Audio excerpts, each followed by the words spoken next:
اور نہیں ہے یہ قرآن یہ کہ بنا لیا گیا ہو اللہ کے علاوہ کسی اور کی طرف سے، لیکن وہ تصدیق کرتا ہے ان کتابوں کی جو اس سے پہلے گزری ہیں، اور تفصیل لکھی ہوئی ہے ان احکام کی، نہیں کوئی شک اس میں رب العالمین کی طرف سے ہے۔ سورہ یونس کی آیت نمبر 37 آپ حضرات کے سامنے پڑھی اور ترجمہ کیا ہے۔ اس میں اللہ تبارک و تعالی نے صداقت قرآن کو بیان کیا ہے کہ قرآن اللہ کی سچی لا ریب کتاب ہے۔ قرآن اللہ تبارک و تعالی کی سچی کتاب ہے اور لا ریب کتاب ہے، اس میں کوئی شک شبہ اس کی گنجائش نہیں ہے، یہ لا ریب کتاب ہے۔ اس سے پچھلی آیت میں یہ بات آئی تھی کہ جو کافر منافق لوگ ہیں وہ بیچارے محض گمان کے پیچھے چلتے ہیں، ظنی دلیلیں ہیں ان کے پاس، اٹکل بچوں ہیں، خیالات توہمات ہیں۔ تو اب اس کے مقابلے میں بتلایا کہ پکی سچی اور قطعی دلیل وہ قرآن ہے۔ جو بندہ قرآن والے عقیدے، قرآن والے اعمال، قرآن والے اخلاق ان کو اپناتا ہے وہ پکی دلیل پر ہے، اس کے پاس قطعی دلیل ہے، لا ریب شک و شبہ سے پاک دلیل ہے۔ لیکن جو لوگ قرآن کو چھوڑتے ہیں تو ان کے پاس جو سوائے توہمات کے، صرف اپنے خیالات کے، سوائے اپنے من گھڑت باتوں کے، ان کے پاس کوئی مضبوط اور پکی دلیل نہیں ہے۔ تو فرمایا وما کان ھذا القرآن، یہ قرآن اس کی یہ شان نہیں ہے ان یفترا من دون اللہ کہ اللہ کے علاوہ کسی اور نے اس کو بنا لیا ہو، کسی کی اپنی من گھڑت بات قرآن نہیں ہے، بلکہ قرآن انسانی بشری اس کی علمی قابلیت سے بڑھ کے اس سے اوپر ہے۔ کوئی بھی آج تک قرآن مجید کا یہ چیلنج کہ قرآن مجید جیسی کوئی ایک سورت، چھوٹی سے چھوٹی بھی 3 آیتیں، کوئی بندہ پوری دنیا کے علم والے، پوری دنیا کے لوگ مل کر کے بنا لاؤ، آج تک کوئی اس چیلنج کا جواب نہیں دے سکا۔ تو فرمایا وما کان ھذا القرآن، نہیں ہے یہ قرآن ان یفترا یہ کہ اس کو بنا دیا گیا ہو، گھر دیا گیا ہو، اپنی طرف سے اس کو پیمانکاری کر لی گئی ہو، من دون اللہ اللہ کے علاوہ، ولکن تصدیق الذی، لیکن یہ قرآن مجید یہ سچ بتلاتا ہے، تصدیق کرتا ہے، الذی بین یدیہ، ان کتابوں کی جو قرآن سے پہلے گزری ہیں، تورات، انجیل، زبور، صحیفے ابراہیم، اس کے علاوہ باقی نبیوں کے جتنے نبیوں نے پیشی گویاں کی ہیں قرآن نے ان کی تصدیق کی ہے، جتنے نبیوں نے معجزات دکھلائے ہیں قرآن نے ان کی تصدیق کی ہے، اور جتنے نبیوں کی پہلی کی شریعتوں میں بنیادی عقیدے تھے، توحید کا عقیدہ، رسالت کا عقیدہ، بعث بعد الموت کا عقیدہ، تو ان تمام عقیدوں کی بھی قرآن نے تصدیق کی ہے۔ تو اس لیے فرمایا ولکن تصدیق الذی بین یدیہ، قرآن اپنے سے پہلے والی کتابوں کو سچا بتلاتا ہے، ان کی تصدیق کرتا ہے۔ سچے بندے کی ایک نشانی یہ ہوتی ہے کہ وہ سچے بندے کو سچا کہتا ہے۔ سچی کتاب کی بھی ایک نشانی یہ ہے کہ وہ پہلی آسمانی سچی کتابوں کو سچ بتلاتی ہے، یہ سچی کتاب کی ایک نشانی ہے۔ تو سچے بندے کی نشانی بھی ہے، جو بندہ کوئی جھوٹا ہوگا وہ ہر جھوٹے کی تصدیق کرے گا، اس کی دوستی اسی کے ساتھ ہوگی، مزاج اسی سے ملتا ہوگا، اور جو بندہ خود سچا ہوگا وہ سچے بندے کی تصدیق کرے گا، ہر اہل خیر کی تصدیق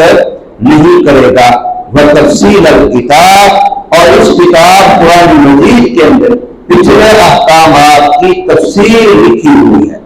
اس کے اندر جو کتاب ہے، کتاب ہمارا مکتوب ہے، یعنی جو اس کے اندر لکھا ہوا ہے پہلی کتابوں میں جو مسائل انتہائی اجمالی تھے، نہایت اجمالی، محض اشارے تھے، تو قرآن مجید نے ان مسائل کی تفصیل کی ہے، ان کی وضاحت کی ہے۔ علماء نے اس کے بہت سارے نمونے پیش کیے۔ لا ریب فیہ، قرآن مجید کے اندر کوئی شک و شبہ، ہاں اگر مجھے شک لگتا ہے، کسی اور کو شک لگتا ہے، کوئی اور زیادہ پڑھا لکھا شک کرتا ہے، تو اس کے عقل کا قصور ہے، اس کے علم کا قصور ہے، اس کی اپنی ذہن کی خرابی ہے۔ قرآن کے اندر کوئی شک و شبہ نہیں ہے۔ جیسے کوئی میٹھی چیز کسی کو کڑوی لگے، تو چیز کڑوی نہیں ہے، چیز تو میٹھی ہے، لیکن اس کا مزاج خراب ہے، اس کے منہ کا ذائقہ خراب ہے، جس کی وجہ سے اس کو میٹھی چیز بھی کڑوی لگتی ہے، لیکن اس کا یہ مطلب نہیں ہے کہ وہ چیز کڑوی ہے۔ اسی طریقے سے اگر کسی کو شریعت کے کسی مسئلے میں شبہ لگتا ہے، وہ یہ حدود کا مسئلہ ہے، یہ چور کے ہاتھ کاٹنے کا مسئلہ ہے، یہ جو سنسار کرنے کا مسئلہ ہے، یہ جو کوڑے مارنے کا مسئلہ ہے، یہ ظالمانہ لگتا ہے، ایسا نہیں ہونا چاہیے۔ اس طرح کا خیال جس کے ذہن میں آتا ہے وہ ذہنی خود بیمار ہے، اس کو پتہ نہیں ہے، اس کو شریعت کے مسائل کی حکمتوں کا علم نہیں ہے، وہ بیچارہ قصوردار اس لیے نہیں کہ اس کا ذہن وہاں تک پہنچا نہیں ہے۔ تو اس لیے فرمایا وَلَٰكِن تَصْدِيقَ الَّذِي بَيْنَ يَدَيْهِ وَتَفْصِيلَ الْكِتَابِ، یہ واقعی کتابوں کی احکام کی تفصیل کرتی ہے۔ لا ریب فیہ، اس میں کوئی شک و شبہ نہیں ہے، اور یہ کسی انسان کی بنائی ہوئی نہیں ہے، من رب العالمین، یہ اس ذات کی طرف سے اتری ہے جس ذات نے پوری دنیا کی ساری مخلوق کو پالنے کی صفت رکھتی ہے۔ رب العالمین ہے، تمام جہانوں میں جہاں کہیں کوئی مخلوق رہتی ہے، ساری مخلوقات کو پالنے والا کون ہے؟ صرف اللہ ہے۔ اس لیے پروردگار عالم،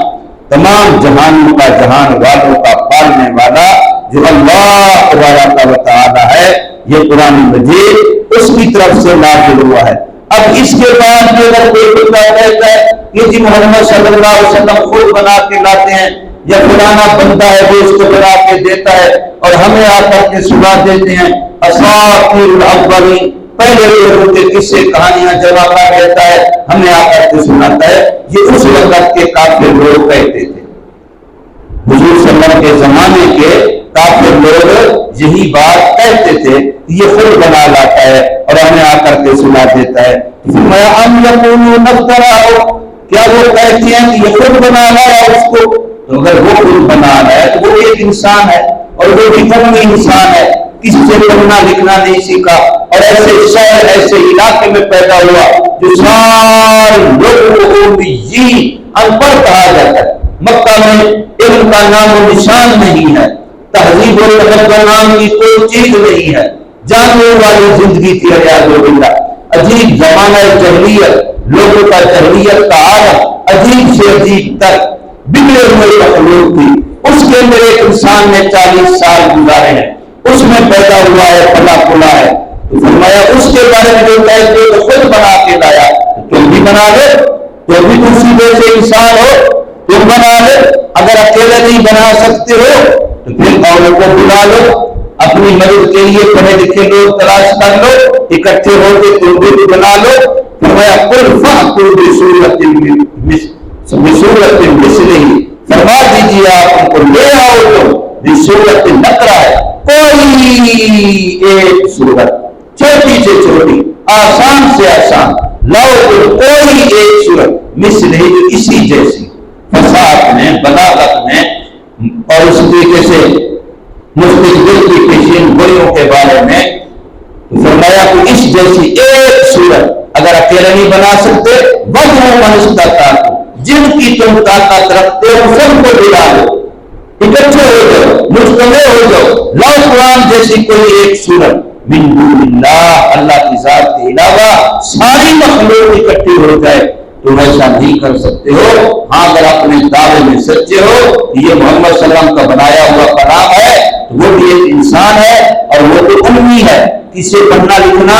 نہیں سیکھا ہے. تمہارے اندر دنیا میں بہت سارے پڑھے لکھے بھی ہوں گے, بڑے بڑے شعراء بھی ہوں گے, بڑے بڑے زبان والے کلام والے بھی ہوں گے. تم سب کو بلا کے اگر سچے ہو اپنے اس دعوے میں, ان